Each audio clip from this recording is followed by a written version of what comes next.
사랑하는 새벽나라 친구들 반갑습니다. 여러분과 함께 화요일 말씀을 나눌 신대종 전도사입니다. 우리가 살아가면서 다양한 장소에 방문하게 됩니다. 어떤 곳은 우리가 가는 이유나 목적이 명확하지만 또 어떤 곳은 그냥 시간이 지나면서 자연스럽게 가게 되는 곳도 있습니다. 예를 들어 시장은 물건을 사고 팔기 위해 가는 곳이죠. 사람들이 상인과 거래하며 그들의 이익을 추구하는 곳입니다. 그렇다면 교회는 어떨까요?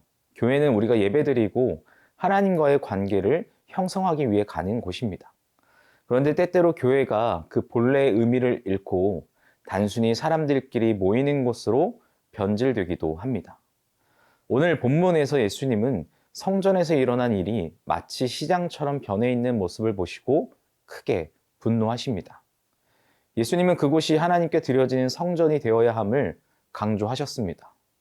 오늘 우리가 이 본문을 통해 우리의 신앙생활이 시장처럼 변질되지 않도록 하나님을 향한 진정한 예배와 관계를 회복할 수 있기를 바랍니다. 오늘 말씀의 제목은 시장인가 성전인가 입니다. 오늘의 말씀은 요한복음 2장 13절에서 25절입니다.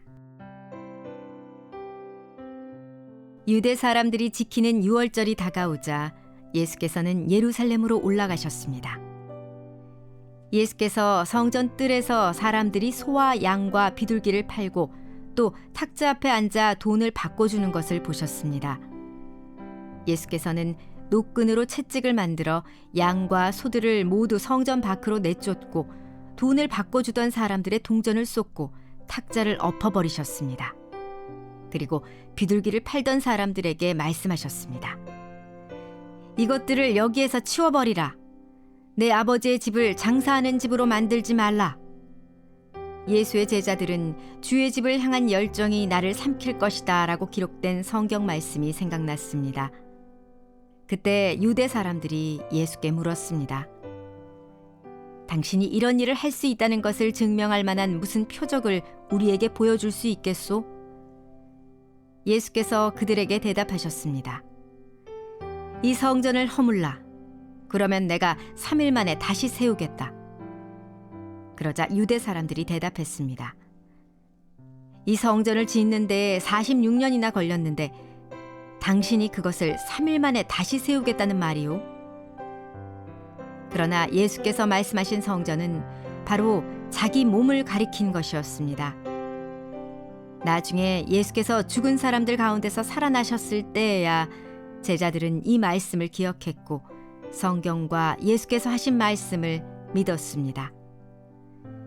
예수께서 유월절을 맞아 예루살렘에 계시는 동안 많은 사람들이 그분이 행하시는 표적을 보고 그 이름을 믿었습니다. 그러나 예수께서는 모든 사람을 알고 계셨기 때문에 자기 자신을 그들에게 맡기지 않으셨습니다. 또한 예수께서는 사람에 대해 그 누구의 증언도 필요하지 않으셨습니다. 사람의 마음속에 있는 것까지 다 알고 계셨기 때문입니다. 오늘 본문에서 예수님은 예루살렘 성전에서 일어난 일들을 보시고 분노하십니다. 우리 함께 본문 14절과 15절 말씀을 보겠습니다. 예수께서 성전 뜰에서 사람들이 소와 양과 비둘기를 팔고 또 탁자 앞에 앉아 돈을 바꿔주는 것을 보셨습니다. 예수께서는 노끈으로 채찍을 만들어 양과 소들을 모두 성전 밖으로 내쫓고 돈을 바꿔주던 사람들의 동전을 쏟고 탁자를 엎어 버리셨습니다. 당시 성전 안에는 소와 양을 팔고 사람들의 돈을 바꾸는 장사꾼들이 있었습니다. 당시 사람들이 제사를 드리기 위해 성전으로 오면 그곳에서 필요한 재물과 돈을 교환할 수 있었습니다. 그런데 문제는 이들이 하나님을 예배하는 장소인 성전을 물건을 사고 파는 시장처럼 변질시켰다라는 점입니다. 예수님은 그들을 내쫓으며 내 아버지의 집은 장사하는 집이 되게 하지 말라고 강력하게 말씀하십니다. 예수님은 성전이 단지 물건을 사고 파는 장소가 되어서는 안 된다고 하시는 것이죠. 성전은 하나님을 예배하고 그와의 관계를 깊게 하는 장소여야 하는데 이곳은 오히려 인간의 이익을 추구하는 시장이 되어버린 것이죠. 예수님은 성전이 하나님께 드려지는 거룩한 예배의 장소로 회복되어야 함을 말씀하셨습니다. 사랑하는 새벽나라 친구 여러분, 우리 삶에서 하나님을 예배하는 장소가 시장처럼 변질되는 경우가 있을 수 있습니다. 우리가 하나님을 예배하는 예배 시간이 그저 형식적이고 습관적인 행동이 될 때 그것은 성전이 시장처럼 변질된 모습과 다를 바 없습니다. 예배가 단순히 우리가 원하는 것을 얻기 위한 도구가 되면 안 되는 것이죠. 예배는 하나님과의 관계를 깊게 하고 하나님을 존경하고 사랑하는 마음으로 드려야 하는 것임을 기억하는 우리가 되기를 바랍니다.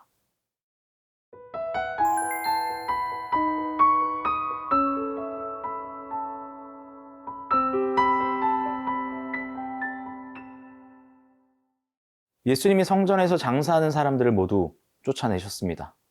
우리 함께 본문 17절과 18절 말씀을 보겠습니다. 예수의 제자들은 주의 집을 향한 열정이 나를 삼킬 것이다 라고 기록된 성경 말씀이 생각났습니다. 그때 유대 사람들이 예수께 물었습니다. 당신이 이런 일을 할 수 있다는 것을 증명할 만한 무슨 표적을 우리에게 보여줄 수 있겠소? 예수님이 성전에서 장사하는 사람들을 쫓아내시고 나서 유대인들이 묻습니다. 내가 이 일을 하는데 무슨 표적을 우리에게 보이겠느냐? 예수님은 이 성전을 헐라 내가 사흘 동안에 일으키리라 라고 대답하십니다. 유대인들은 예수님의 말씀이 성전 건축에 관한 이야기라고 오해했지만 사실 예수님은 자기 자신을 가리켜 말씀하신 것이죠. 예수님께서 성전에서 하신 일이 단지 물리적인 성전을 정화하는 것이 아니라 자기 자신을 성전으로 삼겠다고 말씀하신 것입니다. 예수님은 하나님과의 만남의 중심이 되는 진정한 성전이십니다.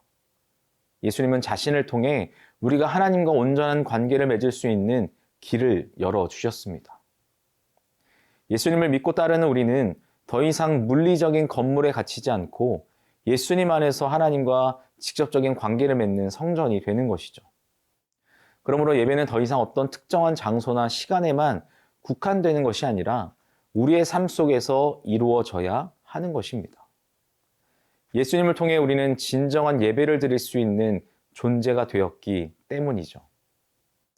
사랑하는 새벽나라 친구 여러분, 오늘 본문을 통해 예수님이 성전에서 일으키신 사건은 단순히 성전 정화의 사건이 아니라 우리가 하나님과의 관계를 진지하게 돌아보고 우리의 예배가 무엇인지 깊이 묵상하게 합니다. 예수님은 성전이 하나님을 예배하고 그와 관계를 맺어가는 장소여야 한다고 말씀하십니다.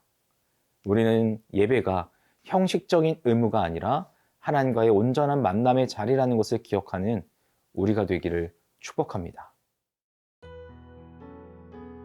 사랑의 하나님, 우리의 몸과 마음이 주님 안에서 정결하게 되어 주님만을 예배하는 거룩한 성전 되게 하여 주옵소서. 감사합니다. 예수님의 이름으로 기도합니다. 아멘.